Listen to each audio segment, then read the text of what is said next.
Now, the president said he went there in 2024 for an ECOWAS conference, an ordinary meeting of ECOWAS, and then he discovered that the place was falling apart. And he had called the FCT minister to say, well, is this how low we have sunk? You know, this place doesn't look befitting enough. It doesn't represent Nigeria well. And the FCT minister promised that, you know, the FCTA will work on the building. And this is the result that we have seen. And the president, you know, obviously was quite impressed with what his minister has been able to do within 11 months to transform that place. Well, I've not seen a full picture of the place, but for the president to have been so impressed to praise his minister, I think it's something commendable. And we'll join him in saying, well, for responding swiftly, Wike did well. However, there is something we teach in critical theory. There's a subject in literature called critical theory. This subject is about temporocentrism. Temporocentrism means the tendency to think that your time and place is the best in history. In other words, to simplify it for ordinary, you know, people, it's called present-mindedness.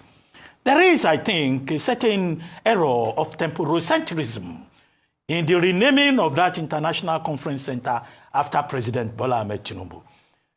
Yes, Wike, the minister, says the reason they've done that is to appreciate the leadership of the president, and because he was the one that gave directives for renovating the building.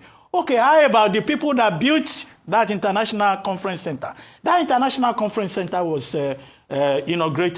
commissioned in 1991 when General Ibrahim Babangida, president, as he called himself, you know, was president of Nigeria. So if we're not suffering from present-mindedness, I think that the honor should have been given to the president who delivered originally on it, not the man whose administration renovated it. In fact, the minister of the FCT didn't stop there. Certain sections of the building were named after the Senate president, the Speaker of the House of Reps, the Chief Justice of Nigeria. It is temporocentrism to the extent that if another administration comes tomorrow and that administration also decides to renovate the building, they might as well also go ahead and decide to change the name of the building. I think that, look, when we name monuments, we should be sensitive to history. And this naming system, this naming of monuments after leaders, we should be careful. I hope Wike will not wake up one day and say he has named Aso Vila after President Tinubu, after renovating some sections of the Vila, because I'm sure some sections of the Vila will also be in need of renovation.